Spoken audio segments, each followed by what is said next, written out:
Bam, we already in the house. So what's up, people? What's up? My name is Tim Black.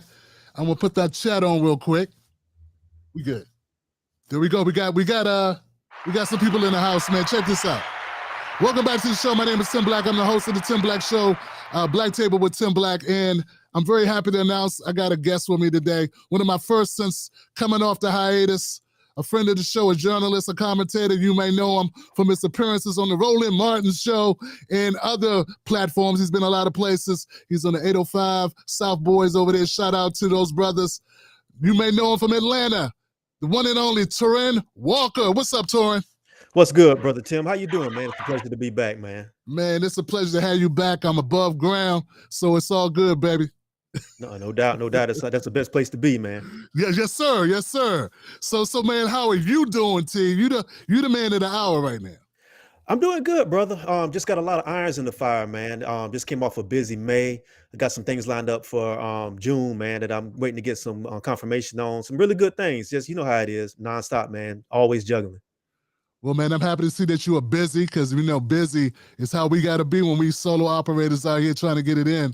And I'm always happy to chop it up with you, man. You always got something up your sleeve, and you definitely don't leave anything, how can I say, you haven't missed a beat with this current episode, man.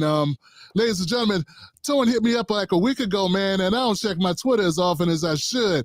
I didn't understand what he was sending me, but when he reconnected with me, he explained, sort of caught in a situation. Torraine, what happened, bro? Well, all right. So about a week and a half ago, I was guesting on Roland Martin's show. It was just going to be a show where we're going to talk about Black issues, some of the things we always talk about, police brutality, issues that are concerned the Black community. And then I got a message during the show that one of the guests dropped out, and they were going to bring in another guest to have a conversation about the Black Lives Matter organization. And it turned out that the person who I was going to be talking with was Melina Abdullah, who was the founder of the BLM LA chapter, who apparently broke away from the chapter. So the segment comes on. She explains what she's there for with Roland. He throws it to the panel. I'm on the panel. And I basically asked her what's been going on for the past 7 or 8 years with the organization. There's been reports in the New York Times and in the New York Post about, financial issues.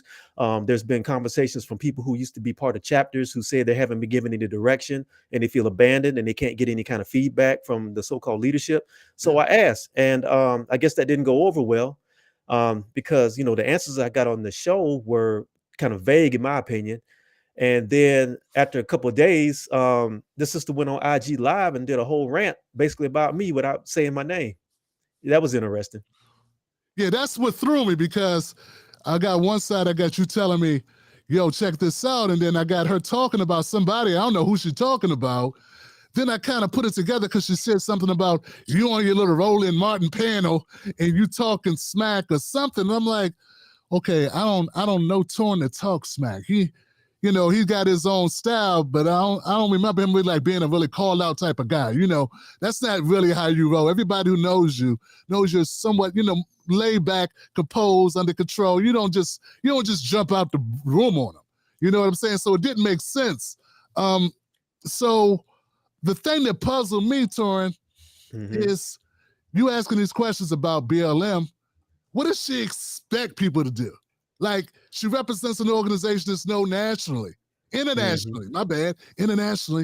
it's been in the spotlight about finances. She expected no one from Roland Martin's show to bring up anything. You know what, man? I don't know what she expected. I don't know what any of them expected. I do know that if you go back and look at some of the interviews that a lot of people who were connected to that organization have done since some of these revelations have come out, a lot of that, what they've been getting is a lot of soft interviews. And in my opinion, some puff pieces and people who weren't asked direct questions. So what I did was I just wanted to ask straight up, I have you in the room, so to speak. You were well connected to the organization. So I want to ask you what's going on, and if you go back and look at the clip, I didn't call that woman out of her name. I didn't yell at her or nothing. I just asked the question, who's in control of this? How come it's taking this long for anybody to get any kind of real answers about what's the situation? That's it. That's all I did. I just did my job as a journalist. Yeah, that's all you did. I mean, of course you didn't call out her name, man. That's like I stated, that's not your style. In fact, I think you one of those type of brothers, y'all. Check this out. Torraine's the type of brother you don't want to get him mad, because brothers like him that are composed, when they actually do go to 10, it's hard to get them back down to 2. You get what I'm saying? So you don't want to piss a brother off that's, usually in total control of his faculties. He probably got some pent up beef, and you don't really want to see that.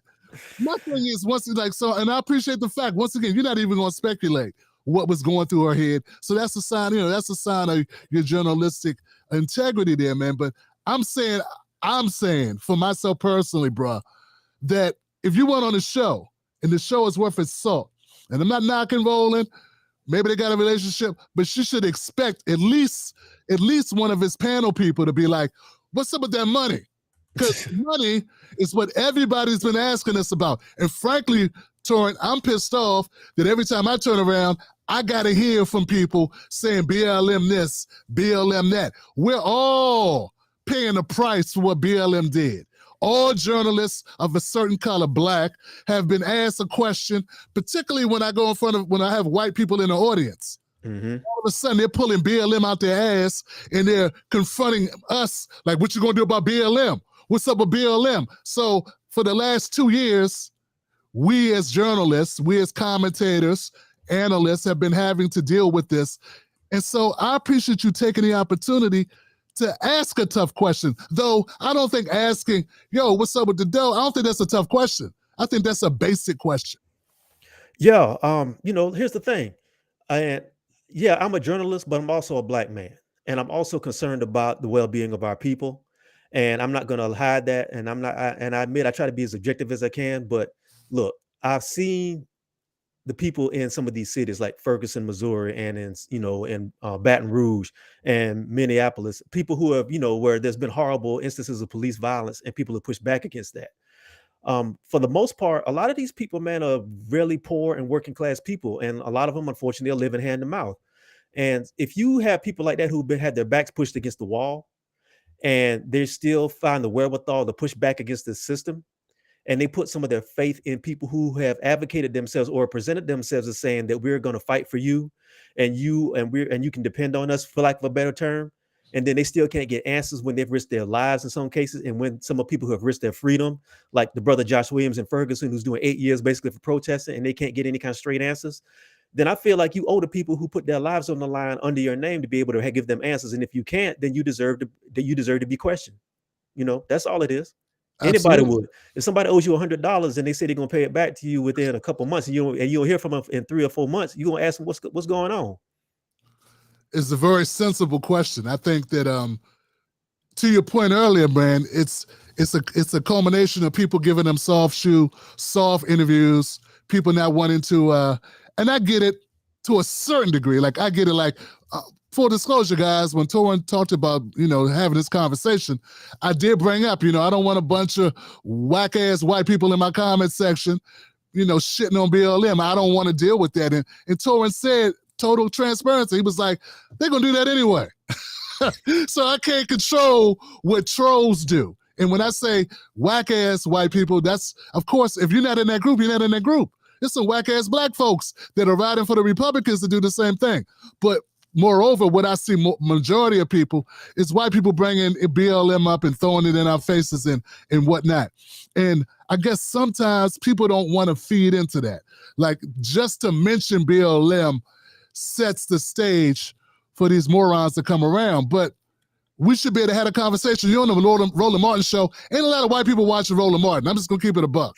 He has black content to a black audience. He's been doing black media for 30-something years. He ain't got a bunch of white people that don't get it. If he has white people, they are riding with him. They're not the contradictory type of white people who don't believe that systemic racism exists. So I have disagreements with Roland, but I'm going to keep it a buck about his audience and about what his message has been. Back to the point. Melina Abdullah, she said that she didn't have anything to do with the finances. I don't know why she was so upset, bro, because if you're not a decision maker about the finances, if you had nothing to do with the finances, why so hostile? She said something to you on her Instagram live. Sounded sort of like a threat. I think if a man had said that to a woman, there'd be problems. Yeah, yeah, there is that. For the people who don't know, um, if you go to Roland Martin's the interview that I went out of the show that I was on, I asked her directly about some of this stuff, and I got answers, but there were more answers about doing the work. You know what I mean? And this sort of vague, amorphous sort of idea of what the work is. There was no real direct answer about what the question you're asking me about outside of what you're saying about that she didn't know what was going on as far as that goes. And I can't respond to that one way or the other. But the IG was interesting because, there was a 35-minute rant that was about me without saying my name. And there was a rant, and part of that rant was saying that I wasn't a real journalist and that me asking questions pretty much was toxic masculinity. And I only come at women. And if you take a look at the people I've challenged, I don't give a damn who you are. It's like if I don't trust what you're saying, if I don't understand what things are, I'm going to ask about that. I don't care if you're the NAACP. I don't care if you're people who I might know. If we're talking about these issues are the issues, regardless of whether we know each other or not. And I don't just go at women, and I don't just talk about that sort of thing. I talk about things that are pertaining to our people. And if it doesn't look right to me, I want to ask questions about it. Sometimes I use snark. Sometimes I get kind of slick out of the mouth, but I've never insult anybody, and I don't attack anybody's credibility until you show that you're not really credible. But I didn't get that. I didn't get that same level of respect during that live. And the whole thing about coming to her face and see what happens. I mean, I don't think that was necessarily for me. I think that was for the people who she's trying to impress, and she was trying to make it seem like I'm some sort of toxic sort of dude that's going to yell and cuss everybody out. Like if I'm in the room, I'm going to start yelling at her like Mr. from Color Purple. And I never moved like that. So it was just wild to see, man. It was wild to see for a lot of reasons. Number one, this woman is an academic, right? And you know what I mean? Yeah. And you're supposed to respond to conflict in an academic way, or at least in a way where we can kind of get to a resolution, even if you don't agree with me. You know what I mean? I expect an academic to move in a different way than that. The second part of it is you were part of an organization called Black Lives Matter, correct? So if Black Lives Matter, why are you threatening? Why are you kind of threatening me on the low key and everything? Why can't you just have a conversation with me on a respectful tone? You would not. I don't think she would talk to Anderson Cooper like that, and she definitely wouldn't talk to Tucker Carlson or somebody else like that because them dudes stay ready. You know what I mean? So it was just wild to see, man. It was just wild to observe. Yeah, it's for the benefit of the audience who may not have seen the clip. Go to Torraine's Twitter account. Torraine, what's your Twitter account again? It's Torraine Walker. Torraine Walker. All Two my R's. TORRAINEWALKER. It's about a week ago, but it's just wild to see. Yeah, it's still up, so you guys can go check it out. Cause she told Torraine that I don't see you out. I didn't see you out in the streets. You could come see about me. Come through. You wouldn't say that in my face. Like the type of type of rebuttal. It's not a rebuttal. It's more like a veiled threat, in my opinion. Not something that I would expect an academic to do at all, man. I'm ashamed for her to come outside herself in that way. And like I say, I don't see anything in the clip. Maybe I missed something, but I didn't see anything in the clip that you showed where the hostility was warranted. There have been people that have said things to me that made me want to come outside myself, but not a simple question about finances, about an organization that I didn't have anything to do with. Like, that's not something to be so upset about, I don't believe. Now, attacks on my family, attacks on my credibility as a human being, maybe I'd meet that with a different type level of anger, which I've done with other people, but not to the point where I can meet you outside. That's kind of crazy talk. But I want to go back to something you said, man. You said that she raised issues that you only go after women.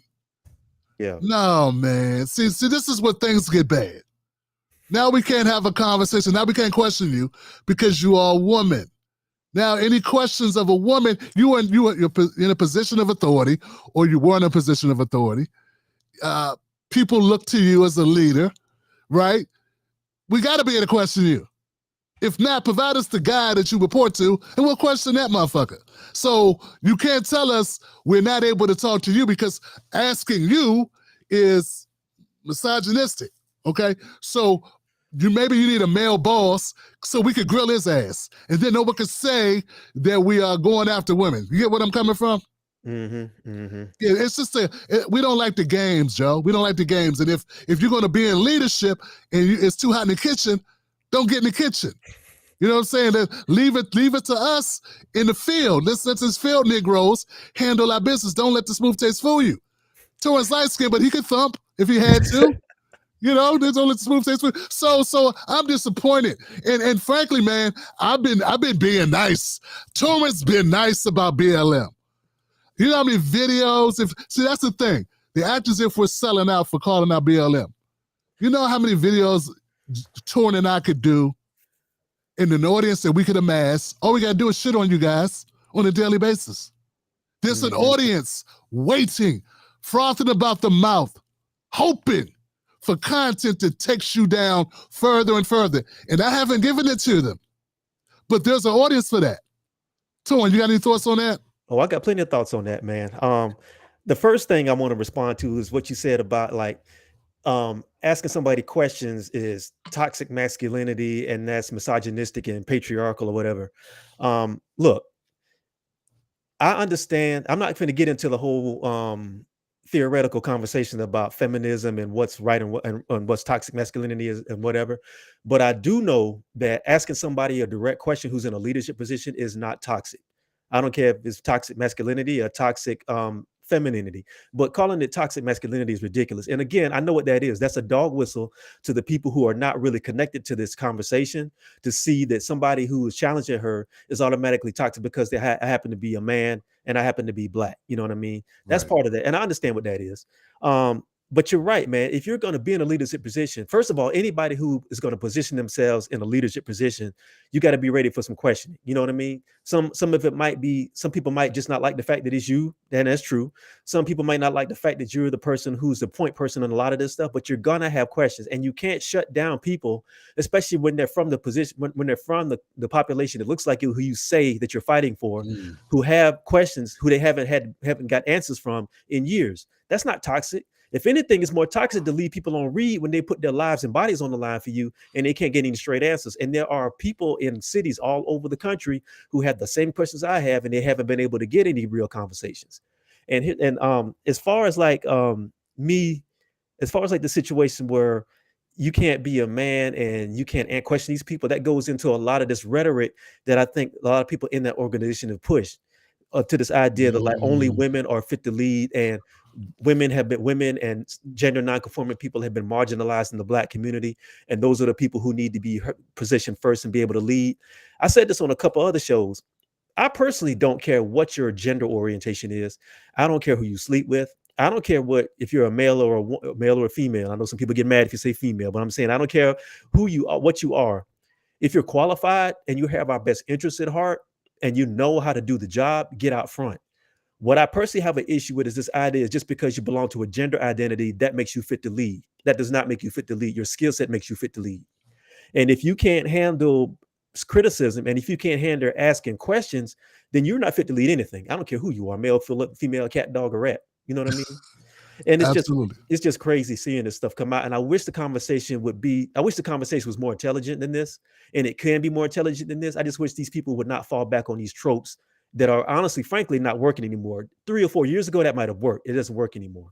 I mean, I don't know, man. It's never worked. It's never worked to regular folks. Working folks see through this right away. You know, if you ask the question, you can't answer the question, and you start grasping at straws. I think regular folks get it, but the facade of it worked. You know, to the people that are the grievance, the people that are always looking for the perpetually grieved.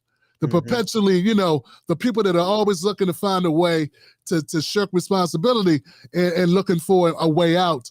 They use that to a great effect with a certain group of people. But when you take it back home, when I go back up Benning Road, Northeast DC, when I go to the Big Chair in Southeast DC, when I go back over to Capitol Heights in Maryland, these are areas where you don't hang around after dark if you don't got a pass.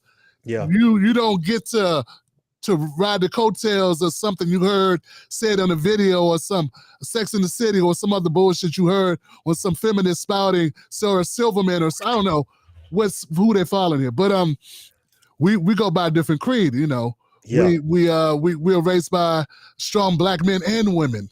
And it's a combination effort. And I know we've had conversations about this before. I know you're heavy about this on your platform about the way Black men are treated, how the academia, you call them the Wacademia? Yeah, academics and Wacademia, because that's what they are, really. I like that, man.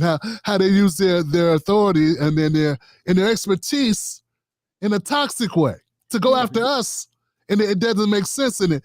Sadly, man, and I mean sadly, bro, because I don't think Miss Abdullah is the reason why money came up missing. I really don't believe she was in that pivotal type of position. So I'm disappointed that she would let the conversation, as you stated, deteriorate to such a point. But I'm also a little pissed, man, because I didn't see anything in that clip, man, that truly put her ass in the hot seat. I've had bad interviews. That wasn't one of them. I've had people say things to me live that was like, whoa, okay, I was on Russia TV before, RT, and they say, some of their programs I didn't know, they were pretty racist. I had a debate with Tommy Lauren, one of the most toxic people on earth. Yeah. Probably her and Candace Owens are like neck and neck for annoying white women. What's the woman on Django? What was it? Tell Miss Laura goodbye. That's Tommy. Yeah, exactly. So I know what I know what disrespect is. I know what someone's triggering you, when someone's gaslighting you. Tommy Lauren is one of those people, and still, so now what you did, Torraine, is you just asked a question, man. In fact, you had to answer that question. Torraine has to go back home. Torraine has to go back and face his people. And as far as Mr. Seals, for instance, if you could go on a little bit about Mr. Seals, because I know you're very passionate about spreading a message about him. Yeah, every time I get a platform and we talk about this situation, I always bring up the name of Darren Seals. If for your audience, I think a lot of them know, but for y'all who don't know, in Ferguson, once the Mike Brown situation became a protest and became a movement, there was a brother, 24 years old, in Ferguson named Darren Seals. Darren Seals was a hood dude, but real passionate about his people, real passionate about Ferguson and trying to benefit these folks. I always say that Darren Seals had the energy that Fred Hampton had, where Fred Hampton wasn't a real polished speaker, but he knew how to go directly to the heart of the people, and everything he said resonated with the people he had love for. He was a person who was a prime mover in a lot of the political organizing on the ground in Ferguson. He was the first person that you started seeing getting national platforms when CNN and the major media started coming there. They weren't going to the Black Lives Matter organization. They were going to people like Darren Seals, Tory Russell, people like that. And these people were not polished media trained people for to put it mildly. Darren Seals was the type of person who would snatch the mic from somebody like who's the brother who got fired, Don Lemon, and grab the mic and be cussing up a storm and telling you, hey, that ain't what they're telling you. This is what's going on. This is why we fighting and dying out here. And he was starting to gain prominence. And around the time he started to gain prominence was when people you saw who became famous off of Ferguson starting to grab the mic. And Darren was the first person who started saying, no, some of these people who you're listening to were not on the ground with us when things started happening. And the brothers, how can I say it? The brothers' language was crude. His language was not politically correct. He definitely did not use the right pronouns to refer to people. And I did not really engage him for a long time because he had no filter. And I'm like, whoa, some of this stuff he's saying is like kind of wild to me. It was kind of disrespectful in a way. But as time went on, I noticed he started dropping receipts on things. And the more he talked, the more I got out of worrying about the way he said it. I listened to how he said it. There it is. And I was like, some of the stuff he's saying is starting to line up. And right before I started saying, maybe this is somebody to reach out to, he was dead. He was murdered. He was shot and found in a burning car. And he was one of the first people out of many Black men who led the Ferguson movement to start dying violently. And one of my biggest regrets as a journalist was not reaching out to him before I had the chance. So if you go to different cities, you will see that there's somebody like a Darren Seals in almost every city. They may not have met his same fate, but there were people who were on the ground who were not polished, but they had the ear of the people. And there was another brother, Kwame, in Baltimore. He was the brother who got famous because Geraldo came out there with Fox and tried to point the message one way. And he basically cussed Geraldo out on Fox News and made Geraldo, they basically ran him out of the neighborhood. That was the first time you started seeing the narrative begin to shift. And I'm saying that to say that there's a difference between, and this goes back to your earlier point about the conversation for us and the conversation for other people. The conversations that people who are trying to raise money off dead Black bodies and dead Black men, the conversation they have in front of the cameras is not for the people. It's for the people who they're trying to get funding from. And the people who they're trying to get funding from are people who can write 7-figure checks with no problem and write it, use it as a tax write-off. So before they do that, they have to have somebody they identify with and somebody who's safe enough that they can bring into their seminars and bring into their donors and stuff to be able to talk to. And 9 times out of 10, the people they're talking to are not the people connected on the ground. So, and I think that's part of the reason why the reaction to me was so vitriolic, was because that conversation wasn't about me. It was about the people in LA who may be signing checks. And if somebody like her is getting checked on a national platform, then people got to look at, well, whoa, why are you getting answered? Why are you getting questioned like this? How come you haven't answered? Why haven't you answered? What's going on that you have not answered? There it is. Who else do I need to talk to? That's what that's about. That's what that's about. That's exactly what that's about. Give it up for that. That's I think that's we found the reason, the smoking gun, so to speak. There's always someone to answer to when you work for someone. And put in a position where you can't handle the question might lead one to frustration. Because someone else is asking, why didn't you handle that better? Why didn't you push back better? Why didn't you do such and such? So it gets treacherous, man. People don't know it gets treacherous doing this job. But my thing is, I know Torraine has a connection, visceral connection to what happened in Ferguson, what happens around this country to Black men. He's been talking about it for as long as I've known him. And I don't know if he could sleep well at night if he didn't ask those questions. And instead of folks that look like us respecting us for doing that hard work, I mean, I get it all the time when I question even Joe Biden. Like, don't talk about Joe Biden. Don't talk about the Lord. Yeah, there you go. What's that scene from the Blues Brothers with Aretha? Don't you blaspheme in here? Don't you blaspheme me? Don't you blaspheme in this house? Yeah, so it's like, no, man, this is what, my first commitment is to myself, then it's to my family, then it's to my viewers, and we want to know these answers. This is what it is. So if they expect us to respect them, they have to respect us. I'm not here to put people on the spot, but I am here to get answers if I can. And there are times I wanted a shot back, I want an opportunity back. Maybe I could go harder, maybe I could ask more pointed questions, and that's something that you learn. Torraine, where'd you learn how to ask those tough, direct questions when necessary? Here's the thing, man. Well, like I said, my background is in journalism. I wrote for the Huffington Post for about a year and a half while the protest movement was going on from 15 up until like 18. I've always been interested in journalism, but if you want to know exactly where I learned to do that, really, man, it was learning from my grandfather. My grandfather was a Baptist preacher, and he was the sort of man where, like, when you really are a man of God, you're a man of the community, there is no work schedule for that. People are always bringing problems to you. People always want to be heard. People always you end up becoming a mediator for people. Or if you can't be the mediator, you at least sometimes just have to sit back, be quiet, and let people get what they want off. You know what I mean? Yes. And the way I really learned was sitting on his knee, man, on Sunday morning. There's a show that still comes on called 60 Minutes. My grandfather was very, very, very connected and very much aware about world politics and the news. And he would watch the 6 o'clock news religiously. He would read the newspaper every day, and I'd sit there with him and watch. You know what I mean? And the only time I ever really saw my grandfather really curse and get out of himself was when election time came around. He would curse at the TV every time politicians would get on there, and he would be like, suck his teeth, spit on the ground, and just go to cussing up a storm. And it made me wonder, how come this man who's always so even keeled would snap like this every 2 to 4 years and stuff? So it made me curious about that, But that was really it, man. Watching brothers like Ed Bradley, watching brothers who were like didn't do attack journalism, they just asked questions. You know what I mean? And they would stay on you until they got an answer one way or another. That's where I learned, man, just watching people, and they made me passionate about informing myself and informing people around me. So that's really what that is. That's what it is, man. When people start talking about various conspiracy theories and what have you, the theories I'm concerned with are like what happened to the young men in Ferguson. Why no one talks about that? Young men that were standing up fighting for their communities end up shot dead and burning in a vehicle.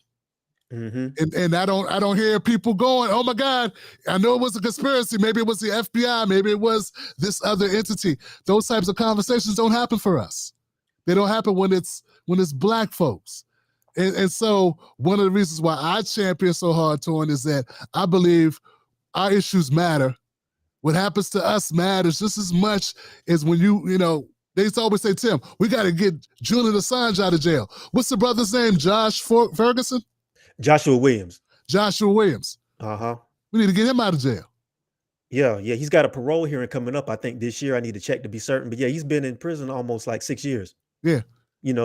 And how come there hasn't been a campaign mounted to have his name in the name out there, like some of these other brothers who are in jail and stuff? You can do it for rap artists. You can do it for people across the water. You can do it for people overseas. Why you can't do it for a brother who's here? There it is. They did the Free Hewitt campaign in the 60s. That's strong. Hold tight. Hold up. That's strong. I got some claps going on. I don't know if you can hear them, but we got to clap it up for that. I mean, because we got to bring this. You and I, we have to share light on it. So right now, the name is shining bright because you brought it up tonight. And I brought us back to it, and you had it on. So now we got people, and I don't know how many people are watching, but they know who Josh Williams is. They know his predicament and what he was fighting for. So maybe we can rally some people around it.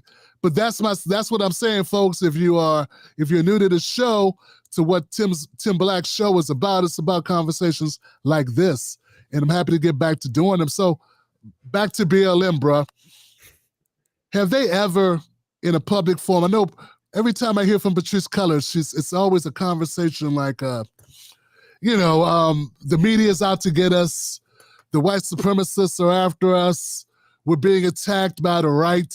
Like, have they ever come out and fully disclosed anything relating to the money, to the mansions, to the so-called workshops? I think they said they got a studio in the mansion. And did they talk about that at all? There was an article that came out, and I hope I don't make the mistake. I think it was either in the New York Times or the New York Post. Okay. A brother basically asked some of the same questions I had in print form. And a few months after that, I think they released a statement about, they said that they had generated $90 million off of in the wake of the George Floyd protests. That's the only thing that I know of right now. I know there's been some filings that they've released as far as from tax purposes. But as far as like what exactly all those resources went to, there's been drips and drops of information, I believe, coming from the organization, but nothing definite. There hasn't been a press conference, as far as I know, saying that this is what's really going on. Folks, I want you to go find this interview. I want you to go find an Instagram clip that this woman put out, the great Miss Melina Abdullah, because she made some statements in there that are just horrific, man. Like this is just me talking. Don't put this on Torraine. He's his own man. I'm my own man. For you to have the audacity to say some shit like, well, why are you asking me about money? We all want to live good. You shouldn't be asking a black woman why she needs to have champagne and why she want pop bottles. If we want to pop, and I'm looking at this grown ass woman talk about money she didn't earn, given to her for a purpose, right? The purpose is to fight police brutality. I'm not one of those people that believe Black Lives Matter is supposed to solve everything from broken feet to homelessness, to black on black, whatever shit they throw out, it's a fallacy. It's white on white crime, Asian on crime, and Latino on Latino. Everybody hurts who's close to them. That's what happens. But I'm not one of those people that believe that Black Lives Matter was supposed to solve everything that ever bothers black people, from prenatal pregnancy, deaths from pregnancy to so I'm not on that shit. But what I am on is that you were given money for a purpose. And if you're saying we should be able to pop bottles, why you don't let a sister turn up without a black man saying something, that just sounds whack. And she looked like she's about 40, if not older. And you said she's an academic. Academic. Stephen A. Smith would have a field day on this. My God, the unmitigated gall of this woman. It's like, God, sit down, get off the weed. Get off the weed. What are you talking about? Torraine, I'm going off because Torraine knows him, but Torraine knows I'm right. That's crazy.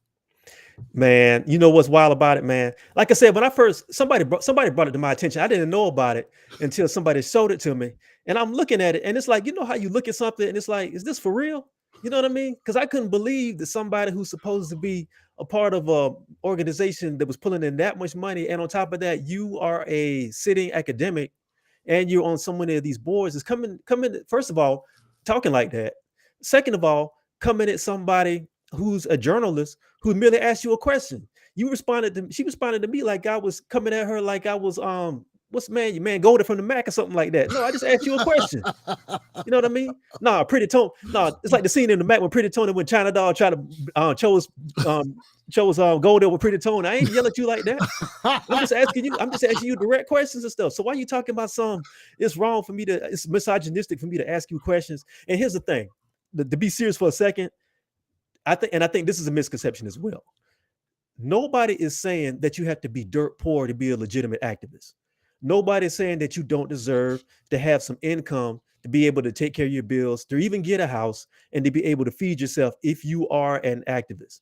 What I'm saying is when you got that much money coming in and you're generating that much money, and the people who have helped you generate that money, I'm talking about people on the ground, I'm talking about people who have got in front of police batons, people who have swallowed tear gas, people who've been hit with rubber bullets, people who have gone to jail, who've got cases off of protesting, people who have risked their lives and been physically assaulted, and they have actually built chapters in your name. And then when things are going left and they can't get direct answers from you, what does that say? That you get more offended by the question than the things you're not doing. You feel me? And why is it so? What's so nervous? What makes you so afraid to answer questions till the question makes you more nervous than the fact that you didn't do what you said you could? Brother, I'm just trying to put some of the comments on the screen. People are making a lot of comments about the conversation. No, you're right. You're absolutely right, man. It's a shame, bro. I've worked in corporate America before in a past life. You don't get to act that way. No one gets to act that way and get away with it. And that's not, look, whatever took place on the show is one thing.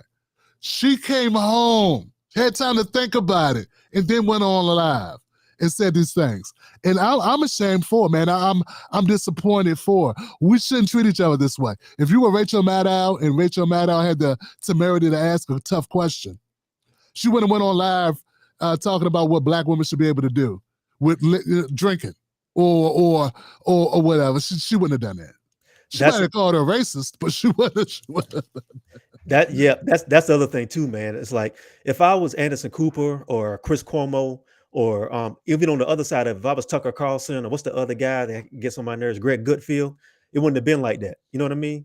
Just by the fact that they had the complexion for the protection. Even though people say they're fighting against white supremacy, people get real humble when they get challenged, because we've seen people who've been on some of these other shows and they get challenged directly and hard and they don't move like that. But I guess just because I'm black and I'm male and I'm an independent journalist, and I guess the rules are different for me. Even going back to your corporate thing, man, if I was a corporate person and said some of that stuff on the live, there'd be a cardboard box outside my office when I came back. That's real talk.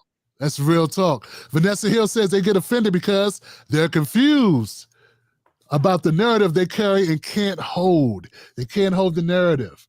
That's interesting. I agree. Got 3 thumbs up from Shogun. Oh, is that 4 thumbs up? 3 thumbs up and I don't know what kind of face that is, a laughing face.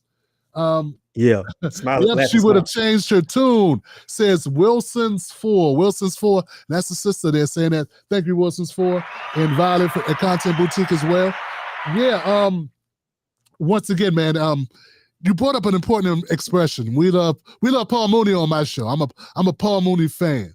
Mm-hmm. One of the great disappointments of my life and my career is not having Paul Mooney on the show. Brother, I was fighting. He followed me on Twitter. I DM'd him.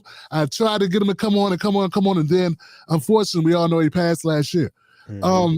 But the complexion for the protection from the collection. That's his statement. And I was thinking when you said that, bruh, do some black folks have a protection for the complexion from the collection when they deal with us? I know we don't have a lot of platforms. I know we don't have a lot of platforms. I know that. Mm. But are they assuming that we'll give them, that their complexion gives them protection from us, Torraine? Ooh, man, that's a very complex question. I'm going to try to answer it as simple as I can.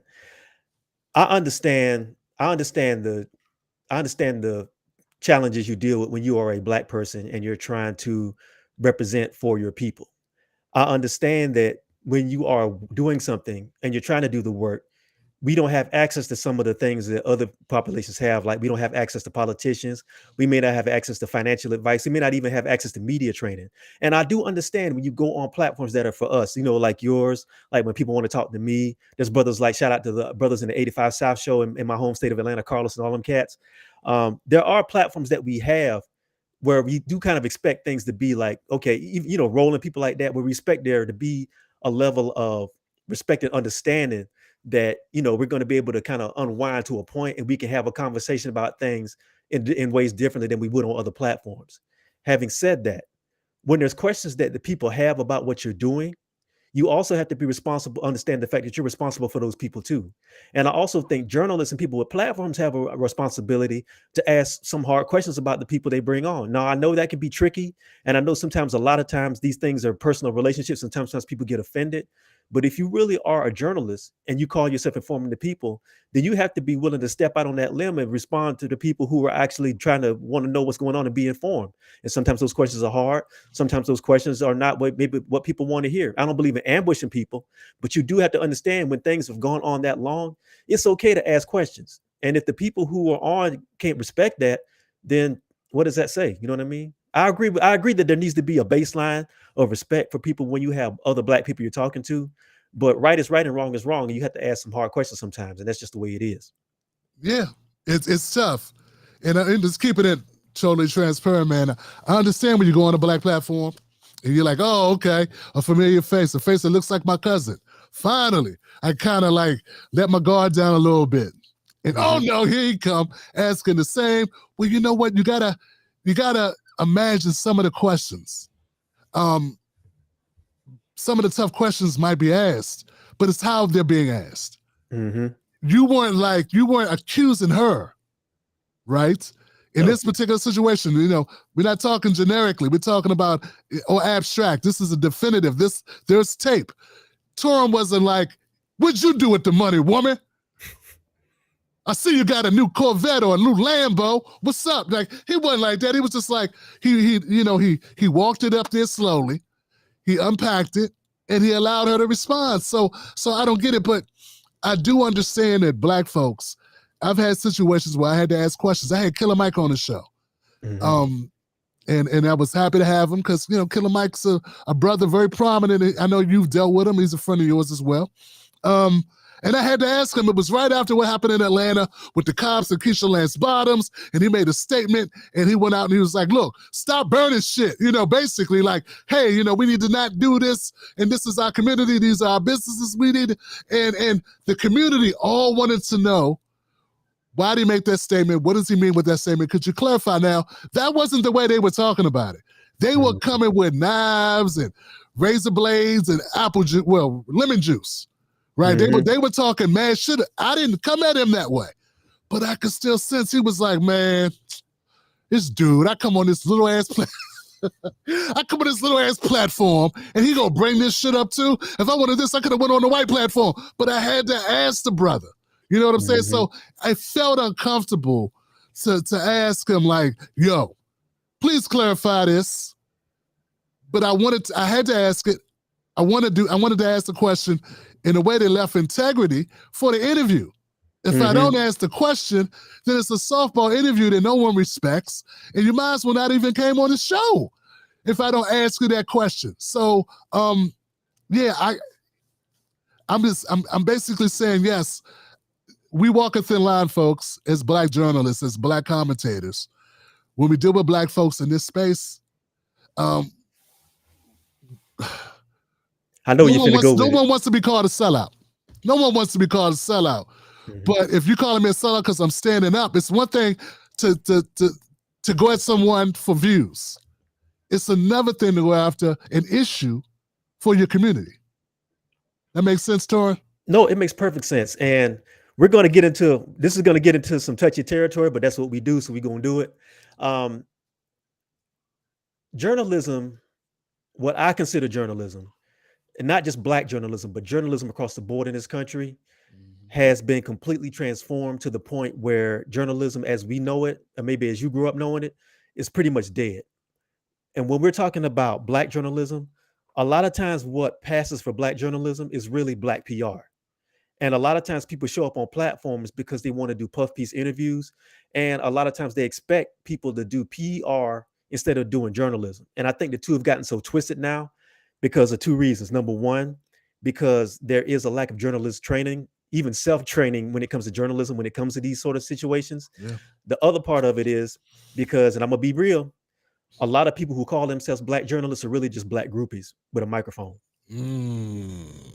There are a lot of people who get sucked into being around celebrities, and they get caught up in access, and they think because they have access, that makes them want to hang on to that access, and they don't want to let go of it. So to avoid letting go of it, what they do is they spend most of their time taking selfies with celebrities and asking them puff piece questions, and they don't do anything really hard about them. Because I understand, and on one hand, I get it. It is a risk because you say the wrong thing or you piss somebody off, you can be cut off from that access and you can be cut off from that source. But then you have to ask yourself, are you beholden to the people you're trying to interview? Are you beholden to celebrities?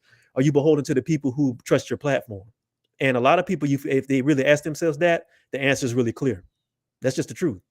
It's just the truth. Fortunately, I've been around the industry long enough to like celebrities don't faze me all that much. And if I'm a rock with you, I'm a rock with you. If I don't, I don't. I'm going to ask you regardless. Man, it's a perfect segue. Torraine, perfect segue into our announcement today where we found out about Dr. Cornel West running for president. And I was just last night talking to my wife, and she was like, Tim, you want to try to get Marianne Williamson on the show or RFK Jr. on the show? And I was like, I didn't really see a need to do it. I'd already talked to Marianne Williamson in 2020. I don't think her platform changed a lot. This RFK guy, I know he's going on some other platforms. I see him retweeting certain people. And then this morning I woke up and it was Dr. Cornel West's announcement. And I said, okay, this is a reason for me to get reinvigorated, to get for my audience, because I don't want to waste my audience time. But Dr. Cornel West, I feel, will champion certain issues and put them on the forefront. And the fact he's not running as a Democrat, he's running as an independent, gives him the freedom, more of the freedom to fully express himself. Not saying that others can't, but Dr. Cornel West has this opportunity. So I'm looking forward to it. As far as journalism, having those types of conversations. He's the brother with the term, two wings on the same bird. Mm-hmm. You ain't going to hear that many places. Mm-mm. Like the Democrats are not going to talk that way. So I'm looking forward to that. What about you, Torraine? Oh man, when I heard the announcement, man, I was excited, brother. I was so glad to hear that. I tweeted it out on my platform and everything. I try to be objective when it comes to politics, but I do think personally that the time for a strong independent movement in this country has been long overdue, man. It's I agree with him on certain things with that. A lot of times the Democratic Party and the Republican Party are two wings of the same bird. It's almost like those scenes on like court shows where you see like the prosecuting attorney and the defense attorney trying to tear each other to pieces. And then they go to the bar after the case, no matter who goes to jail, and have a drink. That's really what you're dealing with. And that doesn't really benefit the public that much. And I'm looking forward to this, man. It's going to be interesting though, because I'm going to make this prediction. I'm not going to make a prediction about whether he's going to win or not, but I do predict that you're going to see some very strong attacks against Cornel and the People's Party, but they're not going to come from the Republicans. They're going to come from the gatekeepers in the Democratic Party. Because what's going to happen is I think Cornel is going to pull away a lot of the real progressives and the independent voters who would not vote Republican, but they would go vote Democrat and they'd hold their nose to do it. This is going to pull a lot of people over there, I feel like. I don't know what the Democratic establishment is going to be able to do to kind of make that a stopgap, but it's going to be interesting to see how they play against that. And it's going to be a dogfight. And it's going to be an interesting dogfight between the independents and the progressives and the establishment Democrats. So it's going to be interesting. Well, I want to make sure that people know, because it's not a very loud, I would say, a group of people that have a lot of platform, a lot of ability to get their message out. There's been a lot of talk about the People's Party. Okay, So I was alerted to some things about the People's Party like a year and a half ago, about some inequities and how they run their organization, questions about their leadership, and I supported them. Like 5 years ago, I was part of their platform. Back when they were trying to get Bernie Sanders to run as an independent, not as a Democrat. A lot of people did not want Bernie to be hamstrung by the Democratic Party. They knew he would get sabotaged, and he got sabotaged. And then he got sabotaged again. So this party was sort of born out of that frustration. But along the way, there's been a lot of talk about the People's Party. So some of the folks who may have something to say aren't necessarily shields for the DNC or plants. They've been saying this for a while. I know a couple sisters, Rhonda. I think Rhonda's one of Rhonda. I know Joy Bunton. I think Rhonda's the other sister. Mrs. Black, my wife, she knows some of these folks personally that we've spoken offline. Brianna, I think, has been talked about that a lot. Okay. Yeah, it's been an ongoing. She was a part of. She's worked with them, and this goes all the way back to the Jimmy Dore and these people that.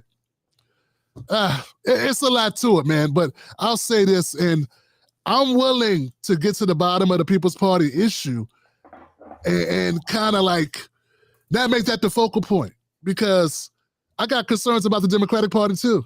I'll be keeping a buck. So, like I said in my live stream, Torraine, I don't got much patience for parties unless it's birthday parties, anniversary parties, retirement parties. You know what I'm saying? So all the parties got problems. All the parties have issues. I'm not gonna let that hamper or put a damper on Dr. Cornel West's platform, because I'm sure he's not paid for. That's it. When you got a guy, I remember, the brother Marcus for America. Yeah. He said this to me last time I had a conversation with him on the show. He said, Tim Black, I'll take somebody green who don't know shit about politics as long as they ain't broad. I'll take that over somebody who has a 30-year track record, who knows everything, who has all the issues down packed, who's been trained. I'll take a person green out the box, off the street first, because then you get an authentic person. And I feel like this is as close as you get to it. A brother of faith, a brother that's a scholar, a brother that's been speaking the same way for the last 40 years. Like, what can you say? So I feel really good about this. No, man, I think it's going to be interesting. And here's the thing too, man. A lot of times, in my opinion, the Achilles heel of the progressive movement in America is that they've never really done a good job at addressing Black voters and Black issues.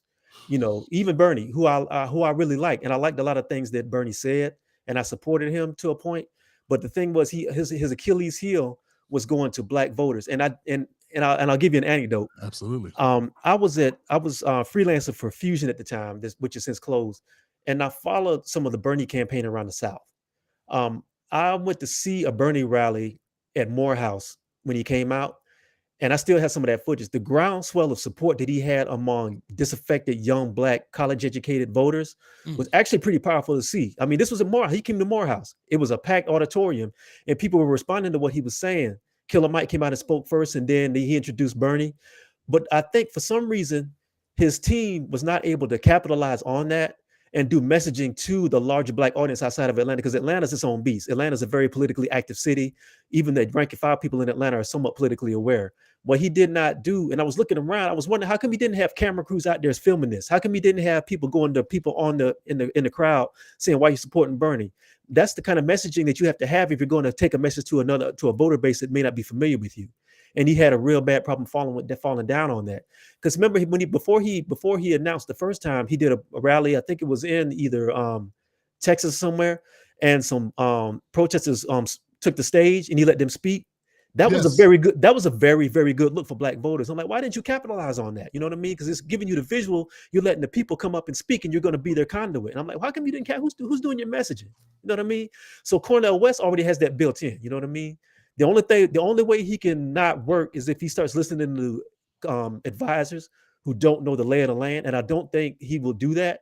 And he starts listening to people who don't know the culture. That could trip him up. But I don't think he'll allow that to happen. So I think it's a good thing for the progressive wing in America to have somebody who looks like Cornel West, who has that cultural background to run that.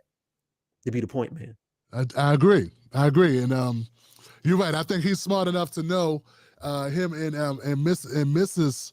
West as well to have connection to the community, to be able to ascertain what's a good look and what's not a good look, and to not play games like that. I'm sure that considering, we went on the ground in Ohio for the Tina Turner's campaign, and I have an opportunity to work with him there, and very much in connection with the people. which is, like I said, for politicians, what that type of connectivity, that type of authenticity is not something that you can shake a stick at, man. So, like I stated, I'm looking forward to it, man. I don't know, like I won't make a prediction as well, but one thing I can predict, and I don't even think this is a bet anybody wants to take against me, as you stated, there will be people coming with forks, pitchforks, and was it sticks with fire on them? I don't know what you call those. Yeah, Torches. yeah. Torches. There you go. And all of them won't be white. Some of them will be black. Because there've been some people with some venom for Dr. Cornel West for some time that work for certain white organizations that really have a beef with Dr. Cornel West. I saw somebody bringing up Dr. Cornel West challenging Obama. He's supposed to. He's supposed to. These people are so afraid of missing the bag. Obama was president for 2 terms. If you're not speaking truth to power, what good are you? Dr. Cornel West is supposed to challenge. Who are you supposed to talk to? Who's he supposed to critique? The guy driving the bus? The guy that owns the bus lot? Don't talk about that because everybody gonna get mad. Okay. You get what he was gonna say? He's supposed to speak truth to power. Once a truth speaker, an advocate for the people, ceases to speak truth to power, he's talking to himself. He's talking to donors, as you pointed out, Torraine. If you ain't talking to the people in power, you are talking for your donors for their benefit, not the benefit of the people. So a lot of the criticism is unfounded, man, unfounded. Torraine, man, I appreciate you spending time out, bro. I want to give you the last word. And also, don't forget to tell people where to find out more about what you got going on.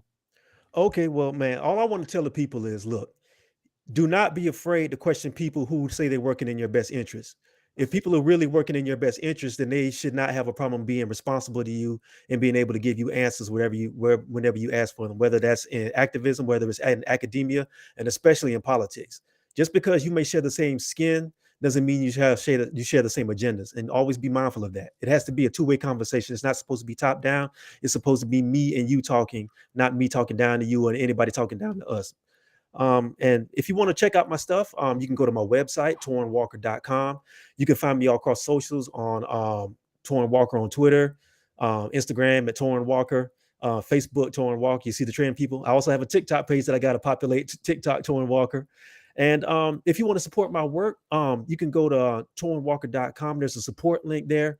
And I'm also working on a documentary that I'm looking to get ready to crowdfund, and I'm looking for funding for that. So if you want to support my work that way, please feel free. I also have a Patreon, Torraine Walker, and I'm also on my YouTube channel, Torraine Walker TV. So that's where you can find me.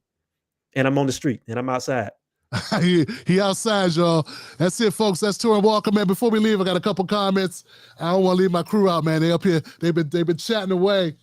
Marvin, see, a person who used to speak. Let's see. A person who used to speak truth to power was nothing more than a jester. That's right. If you're not speaking truth to power, you are a jester.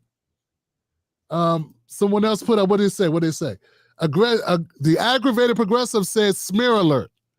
Be alert. Yeah. There's going to be some smears coming. And they shouted you out as well, Torraine. One word, Torraine. Appreciate it. Davis View says, Reset Race did a great video on Asian commentators trying to downplay reparations for San Francisco Black ADOS. So Davis View's got the antenna up on that. Shout out to the Reset Race crew. And it feels good to be back out, man. It feels good to be back out. This ain't outside, but this is back out with my peeps, man. Torraine, man, thank you for taking time out, coming over here and kicking it with us. And much respect. Much respect, brother. Thank you, man. And much respect to you, brother. I've been a fan of your show and your work for a long time, man. I'm glad to see you back making content, man. We need that. We need brothers like you out there, man. The feeling it's definitely mutual, brother. All right, y'all, that's it. I'll see you soon. This is Tim Black for the Tim Black Show. Y'all be safe. I got to figure out how to get out of here. I'm taking Torraine off. Torraine's off. All right, y'all. I'll see you soon. Torraine, you are off the mic, but we are gone, and I will check you out next time, people.